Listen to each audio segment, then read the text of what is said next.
പ്രിയപ്പെട്ടവരെ, എൻ്റെ പേര് ബാബു ആലക്കോട്. ഞാനിന്ന് കാണിക്കാൻ പോകുന്നത് കോവയ്ക്ക എങ്ങനെ എളുപ്പം പറിച്ചെടുക്കാം എന്നുള്ളൊരു ടെക്നിക്കാണ്. നിങ്ങൾ വിചാരിക്കും എന്താണ് കോവയ്ക്ക എളുപ്പം പറിക്കാമെന്ന്. കോവൽ പന്തലയിൽ കയറിയാൽ നമുക്ക് പറിക്കുന്നതിന് കുഴപ്പമില്ല. പക്ഷേ പന്തലയിൽ നിന്ന് കോവൽ മുകളിലേക്ക് വലിഞ്ഞ് എവിടെയെങ്കിലുമൊക്കെ കയറിപ്പോയി കഴിയുമ്പോൾ ആ കോവൽ കൂടുതൽ കായ്ക്കുകയും ചെയ്യും, പക്ഷേ നമുക്ക് കൈ എത്തുകയില്ല. അതിനൊരു പരിഹാരമായിട്ട് ഞാൻ കണ്ടെത്തിയിരിക്കുന്ന രീതിയാണിത്. ഇത് വളരെ എളുപ്പമാണ്. ഇതൊരു PVCയുടെ ബെൻഡാണ്, ഏകദേശം ഒരു 3/4 ഇഞ്ചിൻ്റെ ബെൻഡ്. ഈ ബെൻഡിനകത്ത് നമ്മുടെ പെരുവിരൽ കയറാം. ഇതുകൊണ്ടോ, ഇതുപോലെ വേണമെങ്കിലൊന്ന് ചൂടാക്കി ഇത്തിരി മുകൾവശം ഒരു അകത്തേക്ക് ചെറുതായിട്ടൊന്ന് വളയ്ക്കാവുന്നതേ ഉള്ളൂ, വലുതാക്കാവുന്നതേ ഉള്ളൂ. ഇതുകൊണ്ടോ, ഇതൊരു കോവയ്ക്ക കയറുന്ന കണക്കാണ്.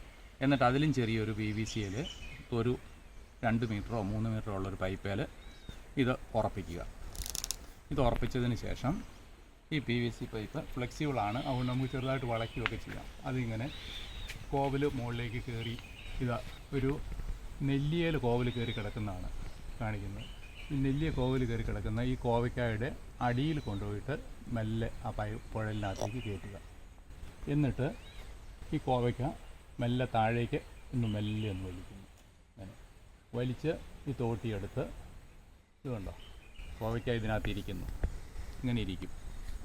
ഈ കോവയ്ക്ക കൊണ്ടുവന്ന് നമ്മൾ പാത്രത്തിലേക്ക് ഇടുന്നു.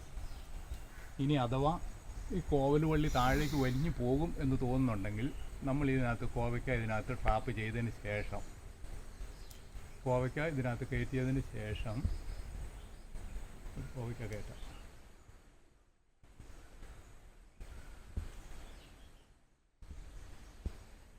കോവയ്ക്ക ഇതിനകത്ത് കയറ്റിട്ട് എന്നാലും ആ കോവയ്ക്കയ്ക്ക് കയറാനൊരു മടിയെ. കോവയ്ക്ക കയറ്റിയതിന് ശേഷം ഈ തോട്ടി മുകളിലേക്ക് ഉയർത്തിയാൽ മതി. അപ്പം വള്ളി താഴേക്ക് പറഞ്ഞു പോരുക. ഇതുകൊണ്ടോ, മുകളിലേക്ക് ഉയർത്തിയാലും പറഞ്ഞു കിട്ടും. ഇങ്ങനെ ഇതുകൊണ്ടോ കോവയ്ക്ക നമുക്ക് കോവയ്ക്ക എളുപ്പം പറിക്കാൻ പറ്റും. ഇതാണ് ഈ ടെക്നിക്ക്. ഇതെല്ലാവർക്കും ചെയ്യാവുന്നുള്ളൂ. ഒരു PVC പൈപ്പ്